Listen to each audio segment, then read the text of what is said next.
ಕತೆ ಹೇಳ್ತೇನೆ.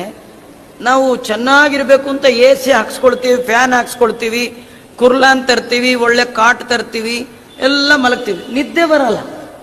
ಅದೇ ಬೀದಿಲಿ ಪೇಪರ್ ಆಯ್ತಿರ್ತಾರಲ್ಲ, ಅವ್ರು ಎಲ್ಲೋ ಫುಟ್ಪಾತಲ್ಲಿ ಹೊರ್ಕೊಂಡು ಮಳೆ ಬರ್ತಿದ್ ಏನ್ ಗೊರಕೆ ಹೊಡಿತಾನೆ, ಅವ್ನು ನೋಡಿದ್ರೆ ಹೊಟ್ಟೆ ಹೊಡ್ಕೋಬೇಕು. ಎಲ್ಲ ತರ್ಬೋದ್ರಿ, ನಿದ್ದೆ ತರೋಕೆ ನಿಮ್ ಕೈಲಿದೆ ಶಕ್ತಿ. ದೇವರಂತಾನೆ ತರೋ ಕೆಲಸ ನಿಂದು, ನಿದ್ದೆ ಕೊಡೋ ಕೆಲಸ ನಂದು. ನಾನು ಕೊಡಬೇಕು ಅನ್ಸಿದ್ರೆ ಪುರಾಣದಲ್ಲೇ ಕೊಡ್ತೇನೆ ಅಂತ.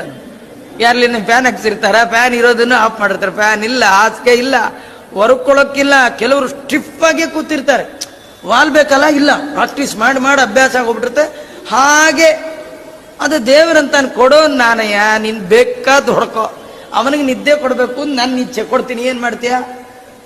ಮಾಡ್ಬೇಕು ಅಂತ ಕುರ್ಲಾನ್ ಹಾಕೊಂಡು ಮಲಗಿದ್ರು ನಿದ್ದೆ ಬರಲ್ಲ. ಆ ದೇವ್ರಂತ ನಾ ಕೊಡಲ್ಲ, ನೀ ಬೇಕಾದ್ ಹಾಕು ಅಂತ. ಅವನೊಂಥರ ಹಠಮಾರಿ ದೇವರು, ಅವನೊಂಥರ ಹಠಮಾರಿ, ಕೊಡಲ್ಲ, ಅದೇನ್ ಮಾಡ್ತೀಯ ಮಾಡ್ಕೊ ಅಂತ ಅಲ್ವಾ. ಅದರಿಂದ ಸುಖದ ಸಾಧನಗಳನ್ನ ಸಂಪಾದನೆ ಮಾಡ್ಬೋದು, ಸುಖ ಸಂಪಾದನೆ ಮಾಡ್ಲಿಕ್ಕಾಗಲ್ಲ. ಸುಖದ ಎಕ್ವಿಪ್ಮೆಂಟ್ಸ್ ತಂದಿಟ್ಕೊಳ್ಬಹುದು, ಆದ್ರೆ ಸುಖ ನಿಮಗಾಗ್ಬೇಕು ಅಂತಿಲ್ಲ ಅಲ್ವಾ. ದೇವರು ಕೊಟ್ಟರು ಉಂಟು, ಇಲ್ದೇ ಇರಿಲ್ಲ. ಇದನ್ನ ತಿಳಿಬೇಕು ಮೊದಲು. ಎಲ್ಲ ಕೊಡೋದು ದೇವರು, ಅವನು ಕೊಟ್ಟರು ಉಂಟು, ಇಲ್ದೇ ಇರಿಲ್ಲ. ಕನ್ನಡದಲ್ಲಿ ಒಂದು ಗಾದೆ, ಎಲ್ಲದ ಸಾರ, ಗಾದೆಗಳೆಲ್ಲ ವೇದ ಮಾತಿನ ಸಾರ.